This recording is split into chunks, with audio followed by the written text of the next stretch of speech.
Buenas tardes, queridos alumnos que seguís mis vídeos y que sabéis que me operé del brazo y no he podido ni voy a poder grabar en un tiempo porque me hacen llevar este armatoste, que no me gusta nada, y como ya lo he llevado el mes y 10 días que me han mandado, ahora me lo quito.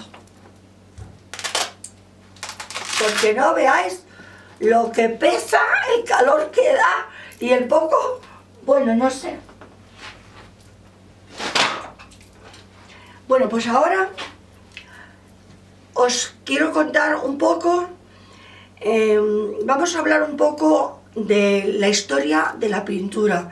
Y yo os quiero contar, decir y comentar sobre todo de que la historia de la pintura no es la historia de los hombres que la realizaron.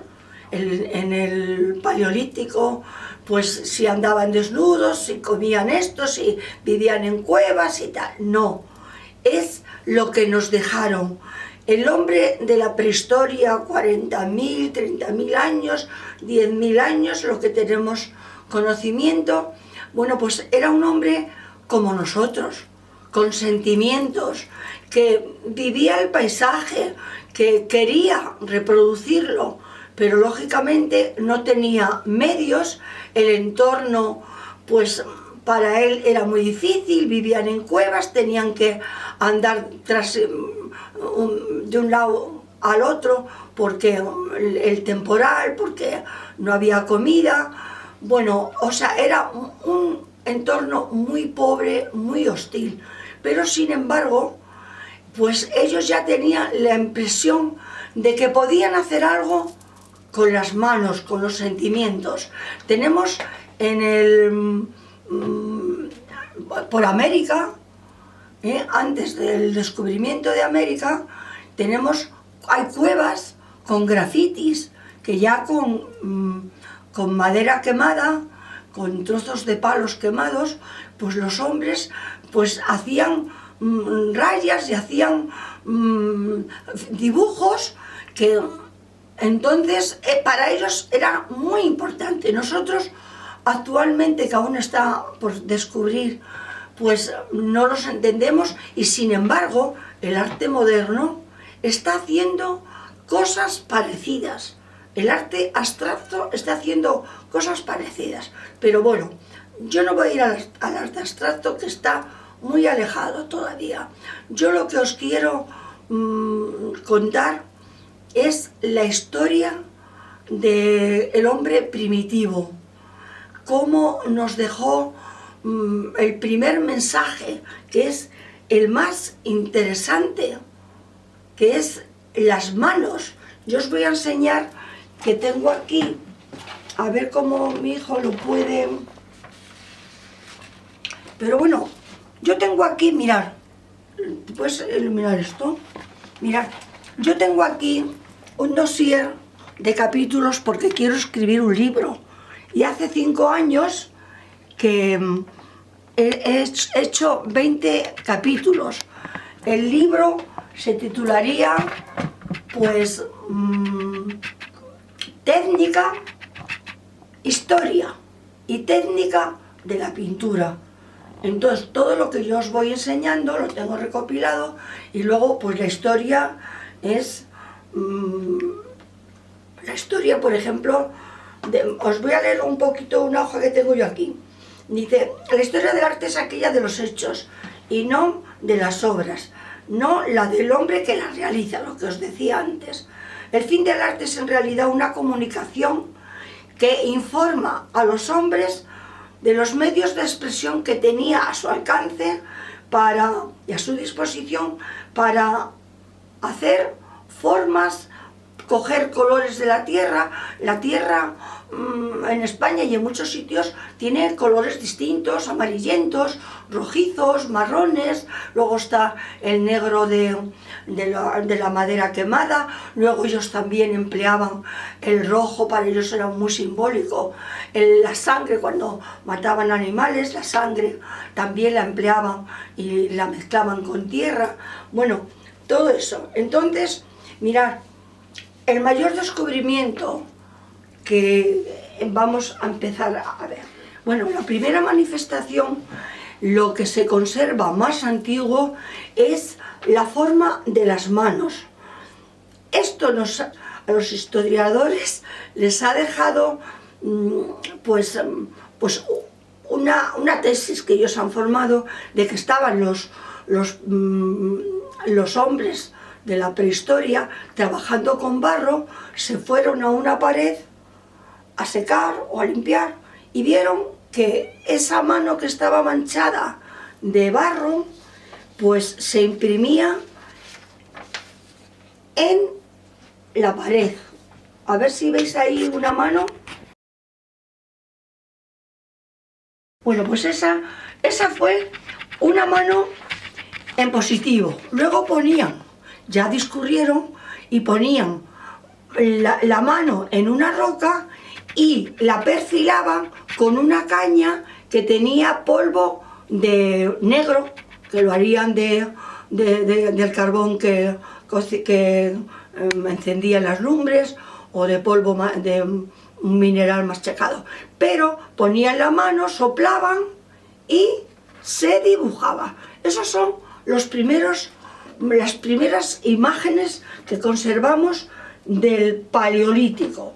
Luego, mirad, tenemos en España, tenemos el mayor descubrimiento, que está ahí en París también, en varios sitios, pero en España el mayor descubrimiento fue en el año 1874. La hija del arqueólogo Marcelino de Sautola describe en Santillana, en la provincia Santillana del Mar, una cueva en la provincia de Santander, y la niña le dice: abuelo, abuelo, yo estoy viendo un buey.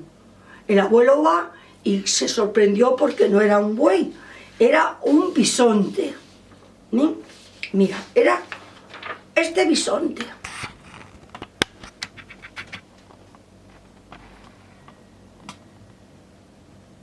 Se ve bien, ¿no? Bueno, pues este bisonte le tenemos en España, en las cuevas de Altamira. Y también tenemos, ellos pintaban, trataban de pintar lo que veían y reproducirlo. Para ellos, por ejemplo, la perspectiva pues no la conocían, sin embargo la conseguían, porque mirad, tenemos unas cuevas en el abrigo de Vallhorta, también en el mar Mediterráneo. Bueno, pues, ¿veis? Qué bonito es este cuadro de hace 30.000 años. Tiene los animales grandes en primer plano y los pequeñitos en segundo plano. Esto es como si estuviera hecho de ahora en perspectiva. Ellos dibujaban los animales grandes primero y los chiquititos que corrían menos, pues después. Bueno, pues esto es la pintura del Paleolítico y del Neolítico. Entonces, que está en España, también hay en París. Entonces, vamos a ver. Os voy a decir los pigmentos que empleaban. La pintura era muy limitada, a base de tierras, que las envolvían con agua, porque entonces tampoco había cola.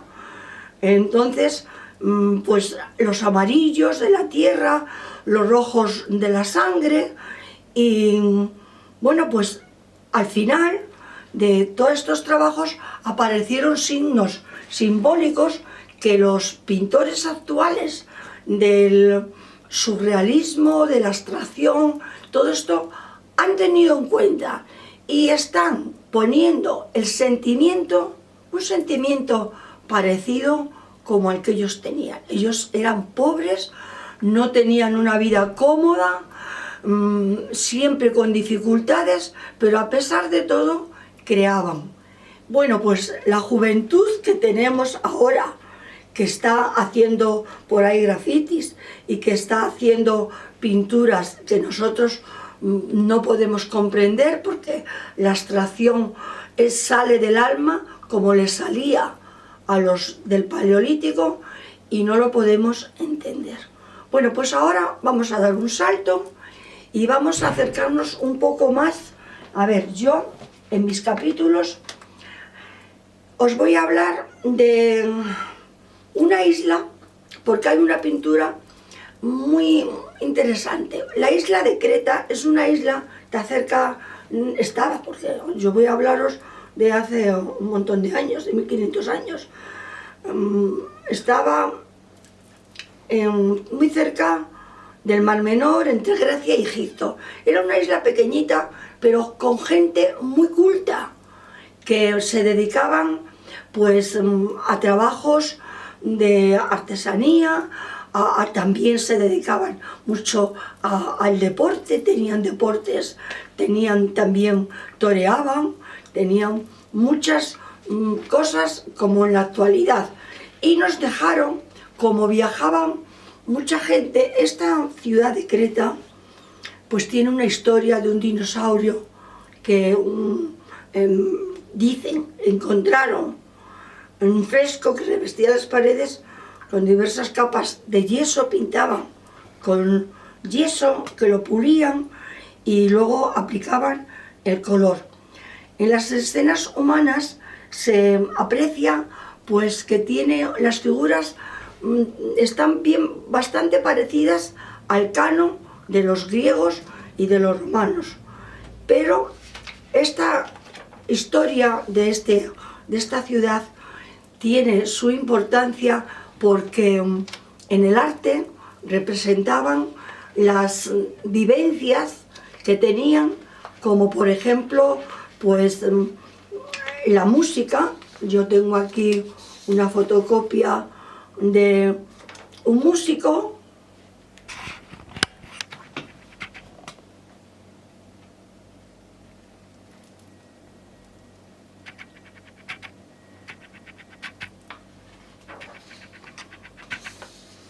también otra, se ve que eran grandes deportistas y luchadores.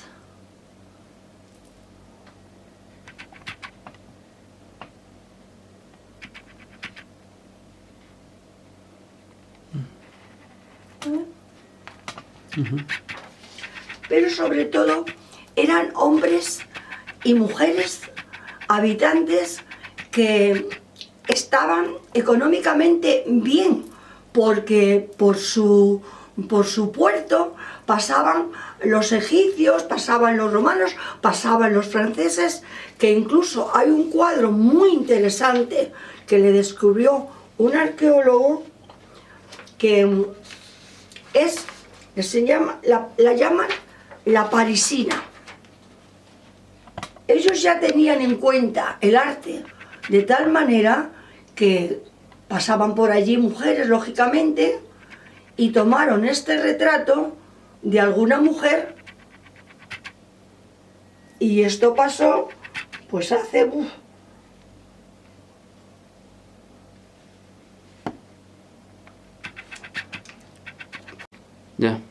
En este pueblo de Creta, pues que estaba en Asia Menor, he dicho, cerca de Grecia y de Egipto, estaba abierto a todas las influencias. Entonces funde la filosofía y la mitología de los orígenes de sus antepasados. Y los arqueólogos descubrieron 17.400 kilómetros cuadrados y más de 1.500 habitaciones. El profesor Sir Arthur Evans, profesor de Oxford, que fue el que encontró a la señorita, pues vio que era un recinto de la mítica residencia del Minotaurio, aquel animal con cuerpo, aquel monstruo, mitad toro y mitad hombre, que se alimentaba de doncellas y tal.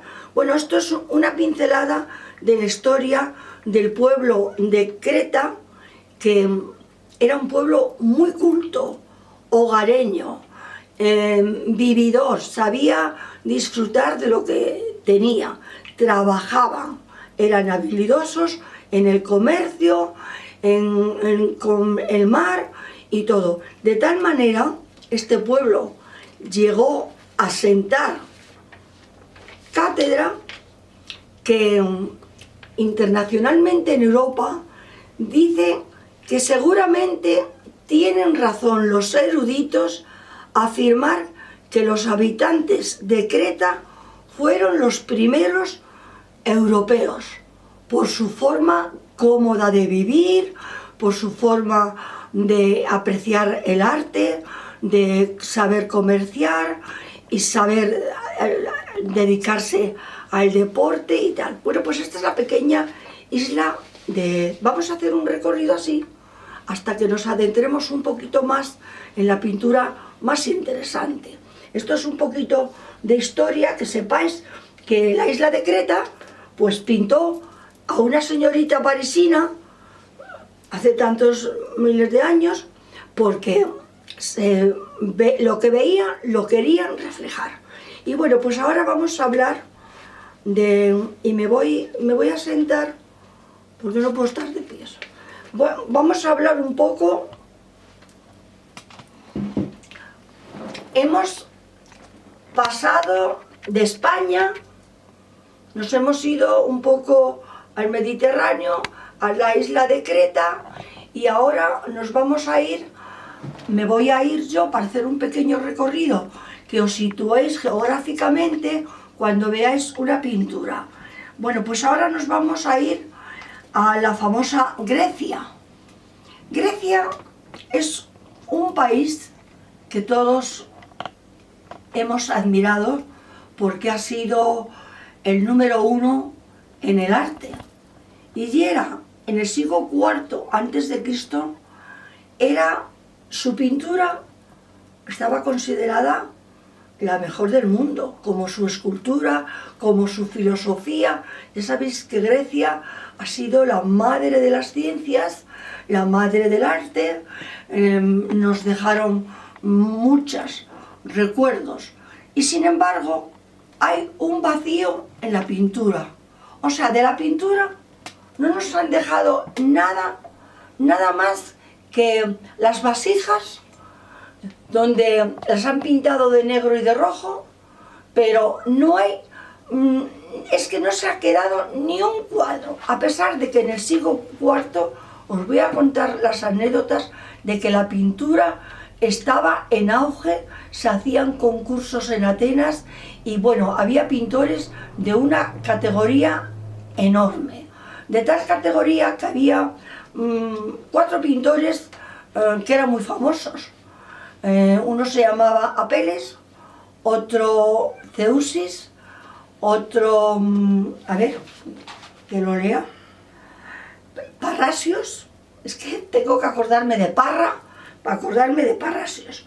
Bueno, Zeusis y Parrasios, los más. Luego, Apeles era el único pintor, porque son pintores en la época de Alejandro Magno. Y Alejandro Magno no quería que nadie pintara a sus hijas, ni que nadie pintara a sus caballos. Bueno, os digo que este pintor, Apeles, que era tan buen pintor, le pintó un caballo a Alejandro Magno, lo dejó en el jardín, y cuando pasaban los caballos de Alejandro Magno, relinchaban de lo bien que estaba el caballo que había pintado Apeles. Y por lo bien que pintaba, le dejó que pintara a su hija, la hija de Alejandro Magno, y escogió 5 princesas y puso a la hija de Alejandro Magno lo más bonito de cada princesa. Entonces, que sepáis que en Grecia hay un vacío actual de la pintura, porque solamente se conservan algunos escritos. Y yo os voy a contar los 3 pintores más famosos, que son Zeusis, Parrasios y Apeles. ¿eh? Y luego hicieron un concurso en Grecia, en Atenas, la capital, un concurso de pintores, fueron descartando y se quedaron los mejores, que eran Zeusis y Parrhasios. Entonces, Zeusis, esta historia suele venir en algunos libros de los estudiantes. Zeusis había pintado un bodegón con uvas que estaban tan bien hechas, y como era al aire libre, iban los pájaros a picar. Entonces el jurado dijo, nada, Zeusis es el pintor, el que va a llevar el premio. ¿Pero qué pasó? Que fueron a ver el cuadro de Parrhasios, que tenía un interior con unas cortinas, y Zeusis lo vio tan real, que le dijo, aparta las cortinas para que yo pueda ver el cuadro. Entonces el jurado cambió la idea, dijo, no, realmente el premio se lo lleva Parrhasios, porque engañó a su mejor contrincante. Bueno, pues esto es la historia que tenemos en Atenas, porque no hay nada más que esculturas y tal, pero lo que le caracteriza al pueblo griego es su visión de la naturaleza, la percepción visual que tenían tan real que sus obras no se dicen hiperrealistas, se dicen veristas, porque tienen toda la verdad de una realidad. Bueno, pues estamos en Grecia y ahora nos vamos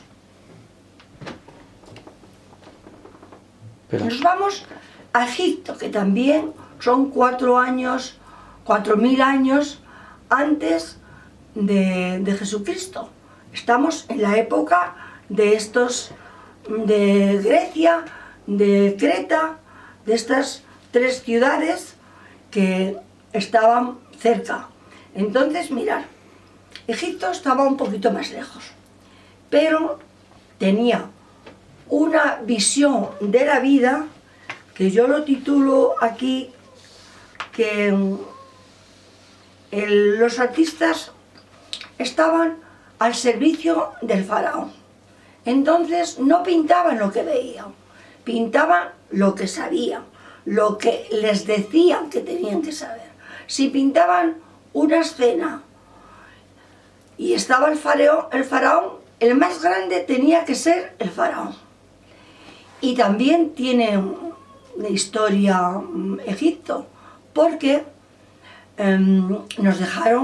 descubrieron pinturas como el azul, el verde de la malaquita, y veréis, ellos no veían a un hombre, pero no pintaban el hombre, pintaban la sombra.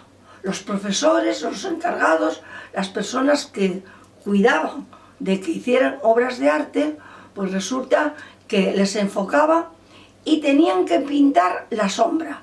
Por eso les vemos de lado, les vemos desproporcionados, por eso vemos la cara de perfil con un ojo de frente.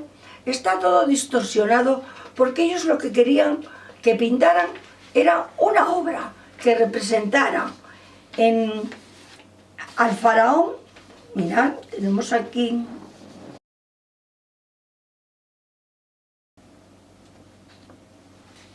que son como especie de tumbas que tenían. Luego tenemos aquí la afición, eso sí, recogiendo la vendimia. Pero ya veis que la figura no está proporcionada, está distorsionada, pero ellos, la recolección del trigo, de las frutas, para ellos era muy importante. Entonces, como los artistas estaban al servicio del faraón, que era divino, tenían que divinificar, ¿será la palabra? O elevar todas las figuras para que el faraón estuviera contento. Y la pintura del hombre pues no es una figura orgánica como la que se ha pintado después. No, es una figura que representa a un hombre, representa a una mujer. A los hombres les pintaban de oscuro, a las mujeres les pintaban de claro. Y entonces, pues el modelo básico que existía del ser humano, los rostros, todo era un tronco. Tenían 3/4 hasta la pelvis y otros 3/4 para las piernas, cosa que no tiene nada que ver con el canon de pintura después de los griegos, que los dejaron los griegos y que se adaptó en el Renacimiento.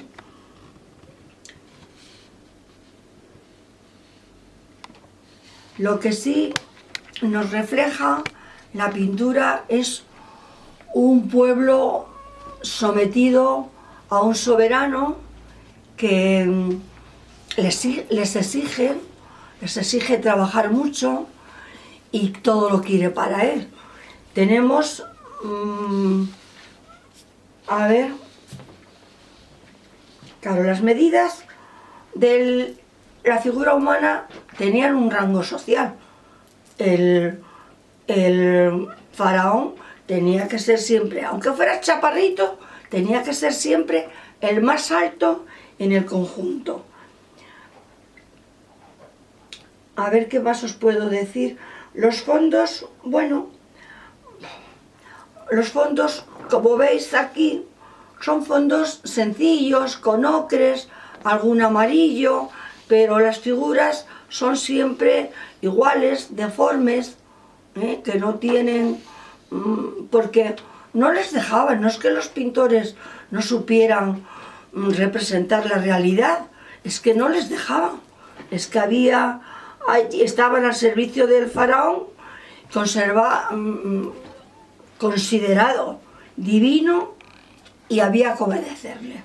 Bueno, pues esta es la pintura que tenemos que ir reconociendo. Por ejemplo, la pintura egipcia. Trabajadores, recolectores, pero muy trabajadores y tal. Dejaron, mira, una cosa que nos dejaron es la encuástica. No sé si vosotros me habréis oído hablar, no lo he dicho todavía, de la cera. La cera calentada se llama encuástica y ellos en las paredes, los muros de las paredes o estos trabajos que estáis viendo, pues ponían un fondo con cera calentada que se pegaba muy bien y al secarse no se quitaba. Pues eso es lo que nos dejaron de recuerdo, la encuástica. Y bueno, que veáis esto es la pintura de Egipto. Vamos a ver, la griega, hemos dicho que no nos han dejado nada. La cretense nos dejaron a esta señorita influenciado por las visitas que tenían de Francia. Y entonces alguien vio a una señorita y la retrató. Pero también nos dejaron esta pintura que está hecha también, todos son tierras, porque no había pigmentos. Entonces nos dejaron una lucha, también tenían corridas de toros, también les gustaba la música y iban por el campo para dominar a los animales. Esta pintura es cretense. O sea, tenemos primero el paleocristiano con el bisonte de las cuevas de Altamira, con los animales que estaban en perspectiva, grandes y pequeños, que están en Castellón. Luego tenemos la pintura egipcia, la pintura cretense, la pintura griega, que no nos dejaron nada más que la anécdota de que 5 siglos antes de Cristo era la mejor pintura del mundo, pero que no sabemos si por las guerras o por qué no se conserva ni un cuadro, a pesar de que estaba Zeusis Parrasios y Apeles, 3 pintores famosísimos por lo bueno que eran, que los tenía Alejandro Magno en su círculo para que le pintasen lo que él quería y que luego se presentaran a concurso, y ya la anécdota dejó al descubierto que el mejor pintor era Parrasios, que pintó unas uvas y la iban los pájaros a picar. Bueno, luego tenemos, ya nos llegamos, en este paso hemos dado una vuelta y nos llegamos al Paleolítico, que hemos dicho que son los hombres de las cavernas, que la primera impresión fue que tenían las manos manchadas de la tierra con la que trabajaban, hacían en las paredes o tapaban huecos o tal, se fueron a limpiar las manos y les sorprendió que quedaran marcadas. No es que se vean mucho, pero sí se ven ahí la palma, la mano y los dedos, sí se ven. Pues esta es la primera imagen que se conserva de la pintura antigua.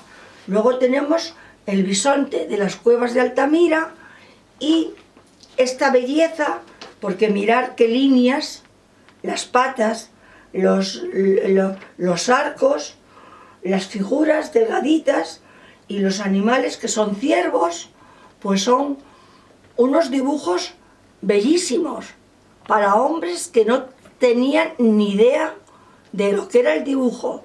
Ellos iban pintando lo que veían. En el mundo, en Francia también, y en España hay muchas cuevas, yo no me puedo detener en todas.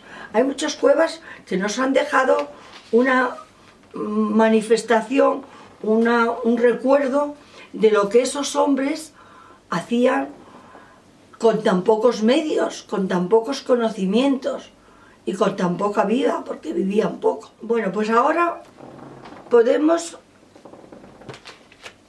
pero no tengo más imágenes. La pintura romana, en Roma, mirad, después de la pintura de Grecia, la escultura de Grecia, en Roma se empieza a pintar.